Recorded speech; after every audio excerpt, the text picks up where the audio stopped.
nakakaloka ito, Loy. Ay, Oo, hindi mo kakayanin. kakapit na ba ako? Kapit ka. Ah. Maya-maya, taas mo yung kamay mo, manunumpa ka. Uy! Ano to? Ay sinabi ni Bea Mm. na siya ay single Mhm. at hindi siya in love. So, dininay ka niya. Sino yung kasama ni Bea sa airport? Lulan sila ng Cathay Pacific. Pero sabi ng source ko, yung ginanon, yung mukha. Ginanon? Oo. Paano? Oo, ikaw naman. Yung ginanon ko lang ha, gumanon ka. Eh, gumanon, di ba? Na-jerk din kasi siya doon. Oo. Ano raw ang magiging aksyon ng MTRCB sa ginawang ito ni Sheena Palad? Ko alam kung nainggit, na-insecure at o humanga lamang. Itong nanay ni Charis Pempeng kasi naman nagsasalita pa ng ganon. Ano? Proud na proud ako kasi napadikit ang picture ko kay Stel Ahero. I'm an avid fan ng Gento ng SB19 since na-release yan. At di ko alam na member siya ng SB19. Oh, Actually, ini yung plastic. Yung plastic. Hello mga ka-update, ito po ang inyong mga lingkod. ito po si Mama Loy. Ito naman po si Joseph Poco. Ito naman po si Papa O at si Ogie Diaz. Ano pa nga ba ang lagi niyong inihirit sa amin? Ichika mo na! Dali! Yan. Pinagtitingin na tayo ng mga Amerikano Oo, hindi- kung ano daw ang ginagawa natin. At hindi rin naman nila maintindihan kung ano yung sinasabi natin, hindi ba? Siyempre, ayan, nandito kami ngayon sa New York City! Yes, syempre, bakit ba kami naririto? Dahil umattend kami ng first birthday ng napakagandang anak ng ating bossing Romer Gutierrez Haso ng RCC Staffing Solution at ng JustCorp Manpower. Ayan. Ang tara ng mga happenings nung gabi, no? At syempre, ang cute ng baby, no? At Yes. inaanak ko pala siya. Oh, di ba? Noong ko lang nalaman, maganda. Ang galing mo, Romer. Tsaka siyempre, ang napakagandang nanay. Yes, James. Thank you so Yes. much, ha. Ayan, siyempre, kahit konting panahon, ay nalibot namin itong New York. Although, kulang pa rin. Oo. At saan ba tayo nakarating dito? Ay, naku, ang dami natin napuntahan kapag Central Park tayo. Central Park, St. Patrick's Cathedral, Yeah. Rockefeller Center. Nagpunta tayo ng Met. Grand Central Station. Ayan, Met. nagpunta din tayo ng Met, di ba? Oo, ayan. Ng Summit. Yes. Oo, ayan, Kasi syempre. yung mga hindi natin napuntahan nung Christmas na nandito tayo dahil sobrang lamig. Ang napuntahan lang natin doon, Times Square at saka Statue of Liberty. Correct. Oo. Siyempre kasama natin dyan si Ernie Lim at ang aking Yes. panganay na anak na si Erin Diaz na humahawak ngayon ng camera. Yes. No? Mag-smile ka, wala kang dollars later. yung bike kay Nena at Jack, tayo mapupunta. Oo, ayan. Siyempre pa, bukod sa ating mga kaibigan si Romer at si James, no? Yes. Siyempre, meron din silang RSI. Oo. Yung Romer, Sydney and Ivan Production, Diba? RSI. Sila yung mga magigiting na mga Pilipino na nagko-collab sila para makabuo ng isang napakalaking event. Yes. O yung PH Coachella. Yes. Oo, yan ang abangan natin mga kababayan dito sa Amerika, no? At hindi lang dito yan sa New York magaganap, maging sa ibang state ng US. Wow! Ayan.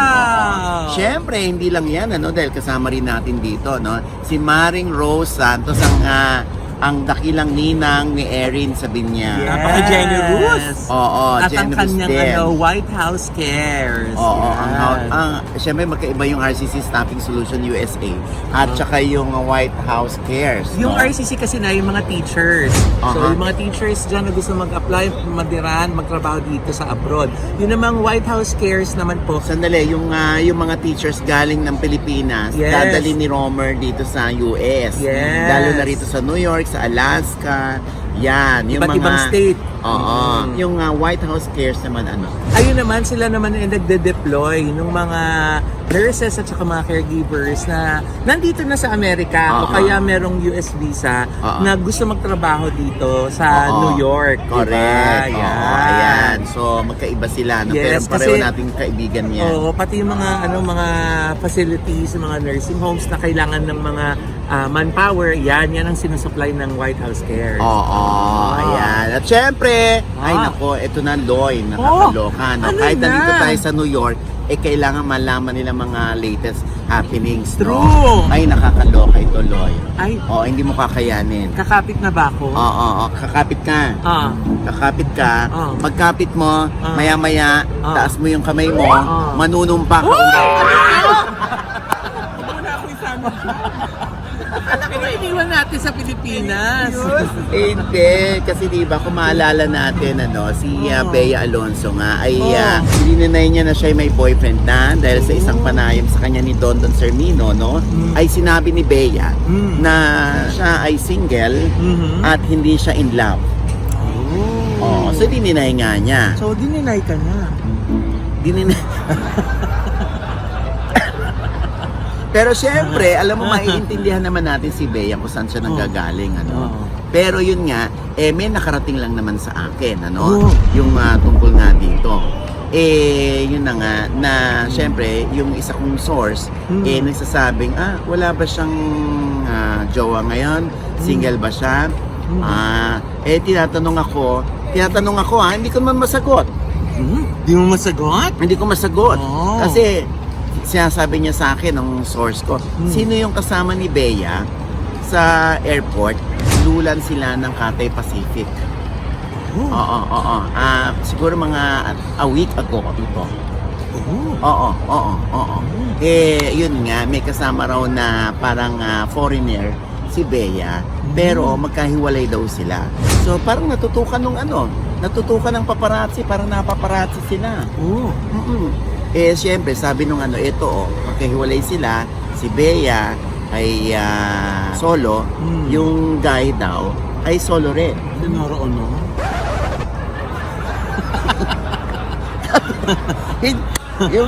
Ay, nako. Guy! Nawala ako. Anyway, ayan. So, hindi, yung guy ay hiwalay din. Ayan, kung makikita yun sa mga larawang isinabmit sa... Ano gusto mo isinabmit para ebidensya, di ba? Ayan. Parang, ito ba yung ibinabalita mo, Ochi? Tinanong ako. Sabi ko, hindi ko alam kung yan yung same guy na binabalita ko kasi hindi ko naman siya talaga kilala. Pero, ang may nagsabi sa akin na ex-boyfriend daw ito ni Kylie Versosa. Kaya ay nako. Ang sisting nga niya ako mismo wala akong maisagot nun sa aking sa nagtatanong sa akin, hindi ko alam. Mas magandang si Bea na rin ang sumagot niyan. Ano yung kanyang rason, bakit hiwalay sila ng pagpasok at paglabas ng eroplano. Pero sabi ng source ko, sa aisle daw, dalawa yung upuan, magkatabi sila. Yung parehong gilid, yun yung nasa by the window. Solo-solo lang daw yun. Yan ay nakakarating lang naman sa akin. Pero mas maganda na si Bea ang sumagot noon. Kasi naman, baka naman talagang magkaibigan lang talaga sila. Oo. So kung magkaibigan sila, bongga yun na at least nagkakaroon ng panahon si Bea sa kanyang sarili. Di ba? Na kumbaga makapagnilay-nilay siya. Alam mo yon yung parang who cares kung ano man yung sabihin nila sa akin. Basta ako, happy ako, maganda ako, nilaunch ko yung bash bag ko, di ba? In fairness naman, nakita natin siya, maganda siya. Ang ganda niya nun. Di ba? At syempre, laging ako na lang nagsasalita, di ba? So, ayaw niyo talagang manumpa. So, anyway. May peace of mind. Pero bakit magkahiwalay sila ng guy kung magkaibigan lang naman? Hindi, siguro, kaya sila magkahiwalay ng pagpasok at paglabas ng eroplano, siguro meron silang pungsoy na pinaniniwalaan na mas maswerte na maghiwalay sila ng direksyon. May pungsoy talaga yun? Ay, di naman natin alam, hindi ba? Kasi, pangalawa, pwede kung sakali mang itong ichinika sa akin ng source, ay totoo. Kung sakali, pwedeng ayaw ni Bea na madiskaril ang kanyang love life o ang kanyang personal na buhay. Kaya ganun ang kanilang ginawa, naghiwalay sila ng direksyon. Paano na pag dinanay ni Bea na galing sila ng abroad? Mali yung source ko. Mali yung source ko. At tatampalin ko ng bonggang-bongga yung source ko. Kasi mali siya. Oh. Mali siya. Pero hindi naman natin to binibigyan ng mali siya. Oo naman. Oo. Kasi ako, sobra akong ma-happy kung totoong meron ng love life si Bea, no?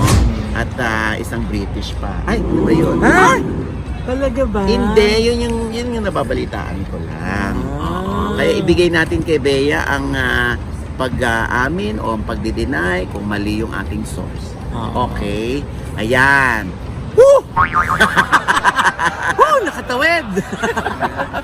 Ayan, ako Loy. O eto naman, Diyos ko, pinag-uusapan ito, no? Pagkatapos nung kay Eva Darren at parang sinisisi siya, bakit siya yung umakyat? Kino-question. Kino-question. Dapat daw si Eva Darren ang nandoon. Aba, ayan naman nga, nasangkot na naman sa isang kontrobersiya itong si Sheena Palad.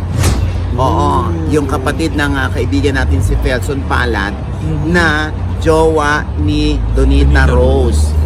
Oo, kasi nga, ito na nga, Loy, no? Nag-viral kasi yung kuha ni Sheena Palad doon sa kanilang parang bagisan ng pag-awit, ano? Dito sa TikTok. Nung finals. Yung ginanon, yung mukha. Ginanon? Oo. Paano? Oo, ikaw naman. Yung ginanong ko lang gumanon ka. Hindi, Gumanon, di ba? na-jerk din kasi siya doon. Oo. Pero parang pero parang napahiya yung babae. si ate girl, no? Oo. Pero nakaano pa rin si Sheena, nakaganon pa rin habang umaawit, parang minamani niya yung tono Diba? At saka tinulak pa niyang ganun para ma-off stage. Oo. Pero, ayun na nga, nakita doon ang reaction ni Mamang Pokwang. Na akala nung iba, nakatawa si Mamang Pokwang at ini-enjoy. Pero, ang basa ko doon, parang na-off din si Mamang Pokwang. Parang na-awkward siya. Oo, Yung basa ko doon na. Ouch! Nakakaloka ito ng taon. Bakit naman bakit naman ganon? Hindi ba? Natanong mo ba si Mami Pokwang kung ano talaga yung reaction niya nung napanood niya yung eksena niya? Oo, medyo na-off din daw sila. Oo, kasi nga Loy, hindi raw niya ina-expect na gagawin yun ni Sheena. Oo nga. Oo, kasi ang usapan lang ay parang pormahan lang. Mag-angasan lang. Mag-angasan Ganun. lang, pero Very challenge. hindi naman yung para i-touch mo yung fellow contestant mo. Oo, yun ang nangyari, kaya binash ng gusto si Sheena Palad. Oo, sa kanila parang kinapoko, parang sana hindi niya ginawa. Sana hindi gano'n ang pagporma. Siyempre, ito nga, tinatawagan ng pansin ng MTRCB. Kung ano raw ang magiging aksyon ng MTRCB sa ginawang ito ni Sheena Palad. Oo, dumating na sa point na talagang i-report siya sa MTRCB, no? Kaya ito na nga, di ba, binash si Sheena Palad. Yes. Oo, at yung iba talaga ay nag-iisip din na baka scripted lamang daw yon. Kasi daw, kung scripted, napakahusay umarte daw nung Rika. Oo. Pero, may nag-claim ba na scripted ito? Meron na yung kumakalat ngayon na screenshot ng isang post na nagngangalang Johan Enriquez na parang pinapakiusapan niya si Rika Mayer na i-announce na scripted nga daw yun, na pinag-usapan nila yung hila ng buhok, yung mga ganong eksena. Aware daw pareho si Sheena at saka si Rika dun sa mga ganong ganap. Ayun naman pala. Kung totoo yung claim ni Johan Enriquez, Pero mas maganda na mag-usap sila, no? Oo, at umappear na rin tong si Rika, no? Para pabulaanan nga at ipagtanggol yung nababash na si Sheena. Eto na nga, Loy. Humingi na ng tawad si Sheena Palad sa buong Pick O'Clock Production at sa mga host nito sa pamamagitan ng isang FB post. Aware naman si Sheena na nagkamali siya. Kaya pagkatapos ng segment ay humingi agad siya ng sorry sa ka-showdown na si Rika. At pinatawad naman siya nito. Maging sa audience at sa mga bashers ay nagpakumbaba rin si Sheena. Si Rika naman ay nakiusap din sa mga bashers na tama na at magmahala na lang ang lahat. Yun naman pala. O di sana nga tapos na ito, ha? Ayan, katulad nito, Loy, ha? Na-viral din si Estel Ahero ng SB19. Binatukan din? Ay, hindi siya binatukan, kundi well uploaded. ang kanyang all by myself. Don't wanna be all by myself Parang magbabiral na. anymore. Mababash ko. Salamat kayo, hindi ako makapag-ano talaga, makapag-all out kasi may mga tao rito. Nagtitinginan na kayo mga Amerikano na yun. Oo nga, hindi ba? Pero yun nga, ang galing. Diyos ko, talagang babae ang boses ni ni Estelle. Oo, alam mo, sobra akong bilib yan kay Estelle, ano? Kasi sa isang pagtitipon, abay talaga nakita ko, sino yun? Babae ba? Aba, si Estelle pala. Kaya inano ko siya, diniem ko siya. Oo, ang husay mo, sabi ko sa kanya. Oo, nag-respond naman siya na... Ano sabi? Amin na lang. Ay! Binigyan ng Sure mali siya. naman. Basta, in-acknowledge naman niya yun. Oo, pero syempre, talagang grabe. Baw na baw ang mga netizen kay Estelle, ano? Lalo na yung ang dami niya mga kumakalat ng mga clips ng mga iba't iba pa niya mga kanta. Aside from that, talagang makapanganga ka sa Oo nga, sa Diyos ko. galing. Oo nga, kaya nga siya guest performer ni Eric Santos sa kanyang June 30 show sa LA. Yes! Oo, pero hindi siya nagtatapos. Oh, Ano kung meron na naman? Totoo. meron pa? Oo, hindi ko alam kung nainggit, na-insecure, o humanga lamang. Itong nanay ni Charis Pempenko, alam mo na, nabash ng nabash.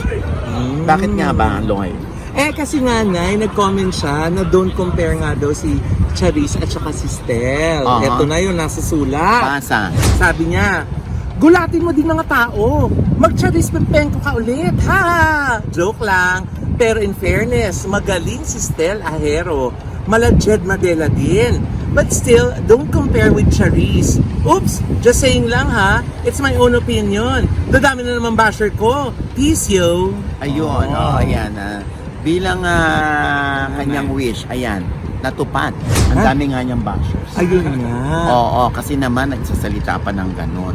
Ha? Pero sa akin lang bilang matagal na rin dito, no? At bilang biktima rin ng mami ni Charisse. Pero hindi ka naman galit sa nanay ni Ay, hindi! Charisse. Hindi! Talaga sinasagot ko rin siya noon, ano? Hindi. Alam mo, feeling ko lang na-miss niya ng gusto si Charisse. Parang may kumanta ng kanta ni Charisse. Ayun, si Estelle. Parang, parang feeling niya, si Charisse ba yung kumakanta?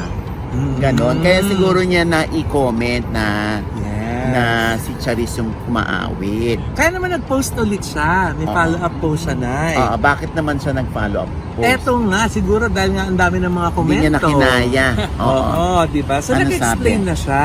Ano sabi? Sabi niya, proud na proud ako kasi napadikit ang picture ko kay Stell Ahero.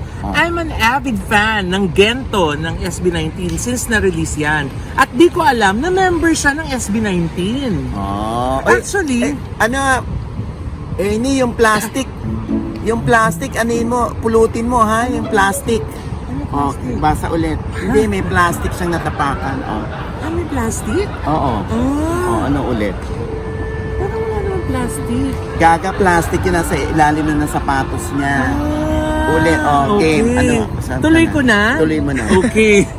Actually, mula nang nawala ang idol ko, di na ako nanonood ng mga local music. Ipinasa lang sa akin kaya ako nakikita. Then I was so surprised when I heard him singing the money note all by myself that David Foster wanted to Charisse Pempenko, now Jake Cyrus. Before, no comparison for both of them. They're both amazing in their own genre. Ayan. Pinupuri naman pala niya si Stell eh. Huwag mo nang itago yung plastic, Ernie. Diyos ko, nakakaloka si Ernie talaga. Wag plastic. Ayun nga, nasa ilalim ng sapatos niya. Huwag mo na. Dadali niya sa Pilipinas dito, Oji. Ikaw naman. Nakakaloka. Wala nga plastic dun. Anyway. Asan yung plastic? Hindi nadidistract kasi ko yung plastic sa ilalim ng sapatos niya. Anyway, ano yung sinabi niya? Basa Mama Loy. Hindi kasi ganyan, may plastic yung ilalim ng shoes niya. Ayun. Ni Ernie, Oo. Hindi, alam mo. Sabi nga niya, di ba pag daw i-compare kasi both naman daw sila magaling. Hindi ang mahirap Si niyan. Jake Cyrus at saka si Stell. Oo, ako sa totoo lang kaya nababash, kasi nga yung mami ni Charisse yung nagsasalita. Kasi kung si Loy naman nagsalita nun, wala namang dating. Ngayon, di ba, dito naramdaman ni mami na, ang dami nag-react. O ibig sabihin, ano pa, may asim pa si Charis. Or na siguro kaya nabigyan Oo. ng kulay kasi nga nanay siya ni Jake Cyrus. Yun. So kumbaga parang yung iba ang tingin, oy parang may intention ba yung ano mo, yung comment mo? O talagang fair comment lang talaga niya yun. Nagalingan siya kay Stel. Or Plastic. Plastic talaga. Dito Ernie. Yung plastic magmadala sa Pilipinas yan. Hindi mo na madadala yan. Ang sama-sama. Oo nga, oy! Ano yung plastic, Ernie? Anyway, alam mo, hindi ako lang, isa lang. Namimiss ni Mami Raquel, si Charis. Kung aalamin ko yung laman ng puso ni Mami Raquel, nangihinayang siya. Nangihinayang, oo. Siyempre, hindi naman na nangihinayang si Charis kasi tinanggap naman niya yung katotohanan na ayaw niya nang maging babae. Gusto niya na maging lalaki. Kaya siya nag-Jake Cyrus. Oo, pero kung mapapansin mo, pag kumakanta naman si Charis, nakukuha pa rin niya yung tono, kaya lang hindi na ganun kabirit. iba na talaga yung timbre ng boses niya. Pero kahanga-hanga pa rin. May isang time na parang nag-tribute sila kay Martin Rivera, sila ni Casey Tandingan. Napakahusay nung nila, rendition nila.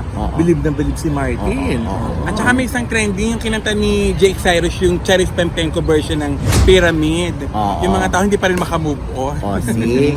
Diba? Pero syempre, ganun pa man, ang importante dito, yung happiness naman ni Jake Cyrus. Yes. Oo, yung fame ay natikman na experience na yan ni Jake nung siya'y Charis pa lamang, no? Kaya lang nabitin nga talaga yung sambayan ng Pilipino doon. And even si Mami Raquel, nabitin din yan. Naintindihan ko naman si Mami Raquel sa puntong yan. Ay, Tito Ernie yung plastic! Yung plastic! Oo. Ay, ayun pala si Tito Ernie. OJ plastic ha. Ito OJ Ayun ang pala, ba't plastic. ako dun tumuro? Ang plastic ni Tito Ernie. Hindi doon ko nakita yung plastic. Hindi Ito ko- si Tito Kasi Ernie. natapakan nga ni Ernie. Linipad. Yung plastic. Ay nako. And with that, mga kaibigan, ito po ang inyong mga lingkod. Ito po si Mama Loy, yung mga nanonood sa amin channel na hindi pa namin subscriber. Mag-subscribe na po kayo now na! Click nyo lang yung subscribe button na nandyan sa ibaba. At kung naibigan po yung aming episode nyo, meron kayong komento sa lahat ng aming chika, comment below, click the like button at huwag kalimutan i-click ang notification bell. Dahil pag kinlik niya kayo, una-una notify na meron kaming latest update. At syempre pa ang kanya-kanya naming channel. Yes! Sana manood at mag-subscribe po kayo sa channel ko. That's Mama Loy, M-A-M-A-L-O-I. At nandiyan po nakapost agad-agad yung aming pong 3-day stay dito sa New York. Yes. Panoorin niyo po kung gaano po ka-exciting ang aming pong bakasyon na naganap dito. Nakapag-relax tayo ng maaliwalas, nanay, Oo, di ba? diba? At syempre nais natin magpasalamat sa ND Skin Beauty and Wellness Center para sa ating pong cuties, para sa ating hugis bigas, para sa ating body, di ba? Diyan lang po yan sa Grandia Place sa tapat ng ABS-CBN. Correct. Sa mga Ignacia po yan, ha? Yes. Ayan. At syempre pa, Josan. Siyempre gusto ko rin para pasalamatan ng Ideal Vision. Ay, oo. Nadaladala ko hanggang New York ang kanilang salamin. Ay, oo! Yan, nandyan din sa mga pictures ko na yun. Oo, Bongga. ang tari ng Balenciaga. Balenciaga mo. Ang dami po kasing mga luxury brands sa eyeglasses at saka sunglasses daan sa Ideal Vision. Maraming promo dyan. Tapos sale pa. Correct. Oo, Oo, di ba? Ang oo, bongga. Bisitahin oo. niyo na po ang kanilang napakaraming branches. Ilan nga, Nay? Ay, 180 plus. Ay, grabe, 180 Oo, plus. oo, di ba? At laging may promo. Correct. Kaya, Ideal Vision na po. Doc Ayan. Jessica D. Ay, At Doc. syempre kay Dr. JC Solis ng Gorgeous Smile. Kaya naman Yes. ngiti-ngiti tayo dito sa New York. Oo, dahil ang puputi ng ating mga ngipin. Ay, may plastic pa lumilipad doon. Wala na. Yung plastic ko. Wala na Si ng Josan na plastic. mismo yun. Ayan, at patuloy po kayo mag-subscribe sa lahat po ng aking social media account, Josa po. Ayan, at syempre pa aking panayam pa rin kay Kuya Kim ang kanyang pagtatapat. Inamin niya na masama siyang tao. Oo, nakakaloka itong kanyang revelasyon. At yung kumusta sila ni Vice Ganda at ni Karil. Oh. At yung kanyang anak na yung nagpo-protest, naglilid ng protest sa sa ibang bansa. Naku, sinagot yan ni Kuya Kim sa OGDS Inspires na nasa I1TFC na rin po, ha? Yes. At syempre pa, dahil ang anak ko nakita ko rito, no? Huwag niyong kalilimutan ng mga YouTube channel na nila. Si Mami Sol, si Erin Diaz, at si Mira TV.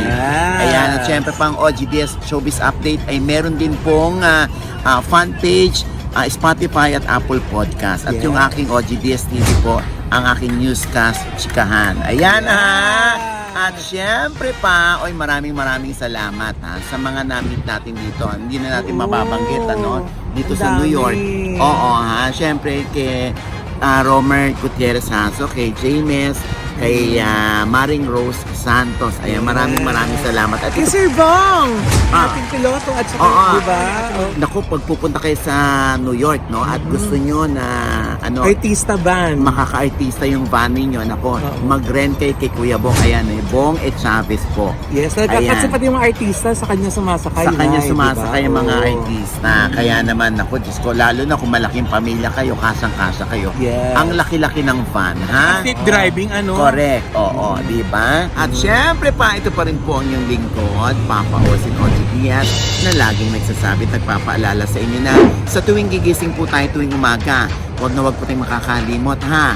Na magpasalamat sa Panginoon dahil tayo kanyang ginising. Ibig sabihin, may mission pa rin po tayo sa buhay. Sabay sabing, every gising is a blessing. At ano pa nga bang lagi inyong inihirit sa amin, ha? Ichika mo na! Dali! Bakit hindi siya gumagawa? Ikaw tinitangan mo. Ang dami mga gwapo. Nasaan? Ayun, Hindi ka daw na anak mo. nakikinig. Paano naman mapakonsentrate si Diyosa? Kita mo naman Grabe na. Alam mo, yung mga Amerikano naglalaro. Saan pala dito? Ang dami ko bukol. Alam mo, feeling ko, no, ang dami-daming kalat dito. Ilalagay natin yun kay Diyosa. Plastic siya eh. Tingnan ko dyan, ang daming gwapo.